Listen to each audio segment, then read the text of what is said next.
মাঝখানে 2টো দিন ভিডিও করা হয়নি, যেহেতু মাকে নিয়ে ডাক্তার দেখাতে গিয়েছিলাম শিলিগুড়ি। তারপর সেখান থেকে এসে আর ভিডিও করার ইচ্ছে হয়নি, তাই সেই 2টো দিন ভিডিও করিনি। তো চলো আজ থেকে ভিডিও আবার শুরু করছি। গুড মর্নিং তোমাদের সবাইকে। কেমন আছো তোমরা? আশা করছি সবাই অনেক ভালো আছো, আমি অনেক ভালো আছি। মা এখনও ঘুমোচ্ছে আর বাবা কিন্তু ঘুম থেকে উঠে পড়েছে, তাই ভাবলাম যে বাবার ঘরের বিছানাটা আগে গুছিয়ে রাখি, তারপরে বাকি কাজগুলো করব। ততক্ষণে মা ঘুম থেকে উঠে পড়বে, তারপরে মায়ের ঘরের বিছানাটা মানে যেখানে আমি আর মা ঘুমোই সেটাও গুছিয়ে রাখবো।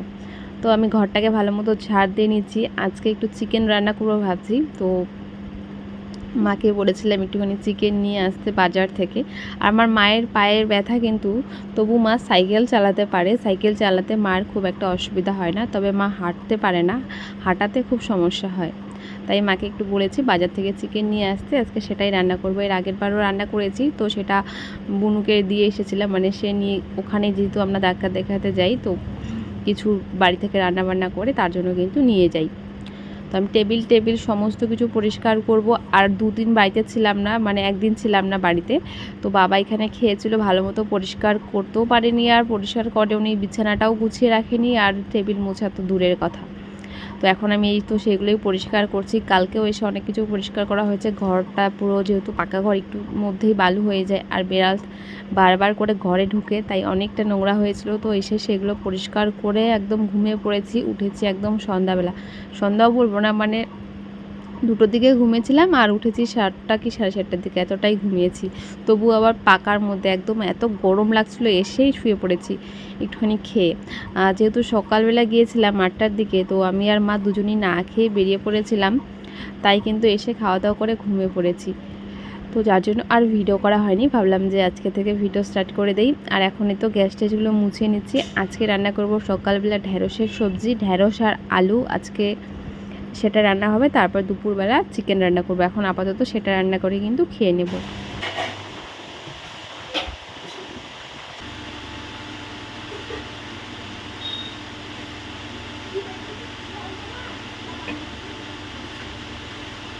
তো একটা দিন বাড়িতে ছিলাম না, আর বাড়ি এসে দেখি ঘরবাড়ির এই অবস্থা, মানে পুরোই অবস্থা খারাপ। আর একটুখানি মাংস ছিল, সেই দিনেই বুনুর জন্য নিয়ে গিয়েছিলাম, তো সেই মাংসটা এখানে ছিল, সেটা বাবা খেয়ে ওখানেই রেখেছিল। তারপরে মাংসর গন্ধ তো পেয়ে বিড়ালগুলো ওখানে উঠে পড়ে, আর তারপরে একদম পুরো টেবিল স্ল্যাপের উপর একদম নষ্ট হয়ে যায়, মানে হলুদের দাগ টাগ লেগে যায়। তো সেগুলোই ভালো মতো পরিষ্কার করে নিয়েছি। এখন একটু রান্নাঘরটা ঝাড় দিয়ে বের করলাম, তারপর কিন্তু সমস্ত ঘর মুছে তো এখন এই ঘরটা মুছছি, আর তারপরে কিন্তু মায়ের ঘরের বিছানাটা গোছাবো।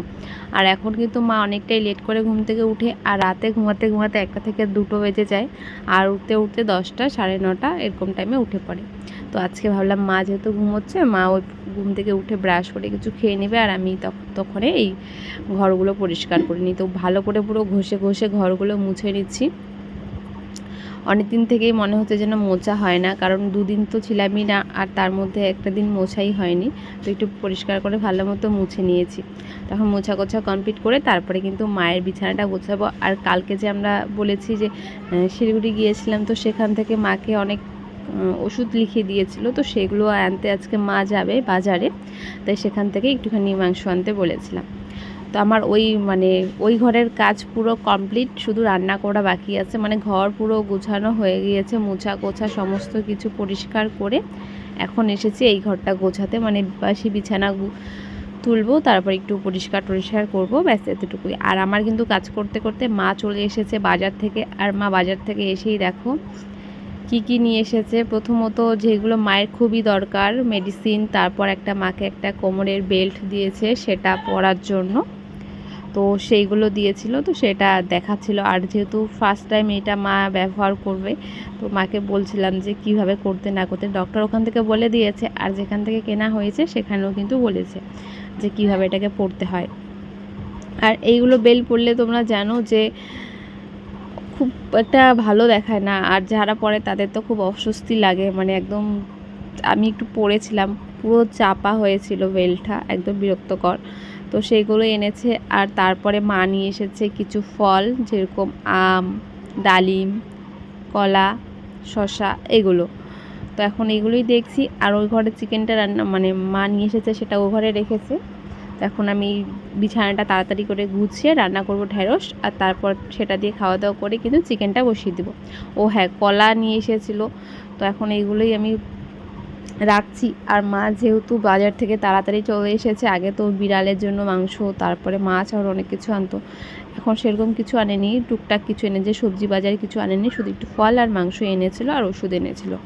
তো চলো এখন আমি ঢ্যাঁড়সের সবজিটা বসিয়ে দিয়েছি, আর এদিকে মাংসটা বের করে রাখি, এটা মাকে বলবো ধুয়ে আনতে। আর ততক্ষণে আমি পেঁয়াজ রসুন যা যা লাগে মাংসের মধ্যে সেগুলো কিন্তু কেটে কুটে রেডি করে রাখবো। এখানে পুরো 1 কেজি মাংস আছে। একদিনে হয়তো খেয়ে শেষ করতে পারবো না, 2 থেকে 3 দিন যাবে। আর আমরা 3 জন মানুষ, এতগুলো মাংস একদিনে খাওয়া তো সম্ভব না। আর বাবা তো মানে শুধু রাত্রেই খায়, রাত্রে আর কতটুকু খাবে। এদিকে দেখো বিড়ালটা কি কান্না করছে মাংসের গন্ধ পেয়ে, মানে ওদের এত খিদে পেয়েছে এখন।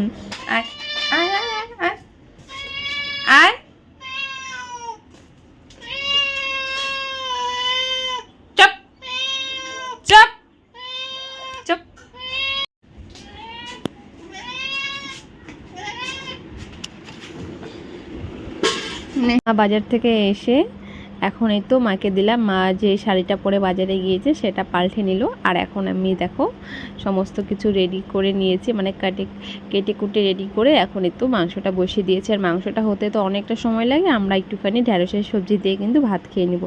আর আমি একদমই সামান্য একটু খেয়েছি, আর আমি মাংস ছেড়ে অন্য কিছু দিয়ে খেতে পারি না, আমার মাংস এত ভালো লাগে, তাই আমি কিন্তু সামান্য একটু খেয়েছি। আর এদিকে মা ঝিঙে কেটে নিয়েছে, ঝিঙে আলু ভাজা করবে বলে। আর এদিকে দেখো মাংসটা ফুটছে, মানে ভালো মতো কষিয়েছে, একটু বেশি করে তেল ঝাল দিয়ে রান্নাটা করছি, আমার এইভাবে করলেই ভালো লাগে। আর মাংসের মধ্যে তেল কম হলে কিন্তু সেই মাংসটা একবারের বেশি আর দুবার আর খেতে ইচ্ছে করে না। তো রান্নাবান্না কমপ্লিট করে নিয়েছি, এখন এতে উঠোনটা ঝাড় দিয়ে নিচ্ছি। উঠোনটা এখন আমি খুবই কম ঝাড় দিই, আর উঠোনটা দেখতেই পাচ্ছো সবসময় কিন্তু পরিষ্কারই থাকে, কিন্তু বৃষ্টি হলে একটু নোংরা হয়। আর কিছু মাস আগে প্রচণ্ড পাতা ঝরছিল, তখন অনেক নোংরা হচ্ছিলো, এখন একটু পরিষ্কার আছে। আর এখনও কিন্তু আমাদের কিন্তু মানে বাড়িঘরগুলো অগোছানোই হয়ে আছে। তো চলো আমি ঝাড় দিয়ে পুরো ফ্রেশ হয়ে এখন শান্তি মতো খাবো। আমার যেগুলো যেগুলো পছন্দ, মানে দেখতেই পাচ্ছ একদম ভর্তি করাই, এখনও কেউ নেয়নি। আর আমি কিন্তু মানে কেউ নেয়নি বলতে কেউ নেই আমি ছাড়া, তো এখন আমি নিজের যেই পছন্দ আর কি মাংসগুলো যেগুলো ভালো লাগে সেগুলো বেছে বেছে নিচ্ছে, যত ইচ্ছে ততই খাও, তবে আমি এত মানে খেতে পারি না। তো তারপরে ছিল সয়াবিন আলুর তরকারি, আর আমার ঢ্যাঁড়স খুব একটা ভালো লাগে না, আমি নেইনি, মা নিয়েছি, তার সঙ্গে লেবু নিয়েছি, পেঁয়াজ নিয়েছি।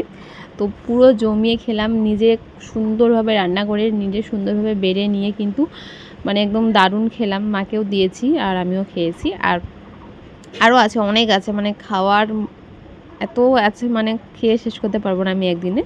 তো তারপরে রাত্রেবেলা এই যে এর নাম কাঠবিড়ালি, এর লেজটা অনেকটা কাঠবিড়ালির মতো দেখতে, মায়ের নাম কাঠবিড়ালি রেখেছে, কে জানি ধরেছে, আর ধরে একদম ড্রেনের মধ্যে একদম যাচ্ছে তাই অবস্থা ছিল। আর এর কালারটা এরকম ডিসকালার, মনে হচ্ছে নোংরা নোংরা, কিন্তু না, কালারটাই এরকম। তো তাকে ধরার পর একদম বাজে অবস্থা, পুরো একদম ড্রেন থেকে যেভাবে আসে একটা মানুষ পুরো ভিজে সেরকম, আর বাজে গন্ধ বেরোচ্ছিলো। তো তারপরে তাকে আমরা মানে পরিষ্কার করে শ্যাম্পু দিয়ে ধুয়েছিলাম, প্লাস আমি আর মা দুজন মিলে স্নান করেছি, জামা কাপড় ছেড়েছি, তারপরে দেখো বিছানায় উঠেছি। আর এদিকে দেখো আমাদের দুটো মানে জগাই মধ্যে, এরা যমজ আমি বলি, মানে একই রকম দেখতে, তো ভালো লাগে গুলুমুলু, এরা কি সুন্দরভাবে ঘুমোচ্ছে, আমরাও এখন শুয়ে পড়বো। তো চলো আজকে ভিডিওটা এখানে শেষ করছি, তোমাদের সবাইকে গুড নাইট।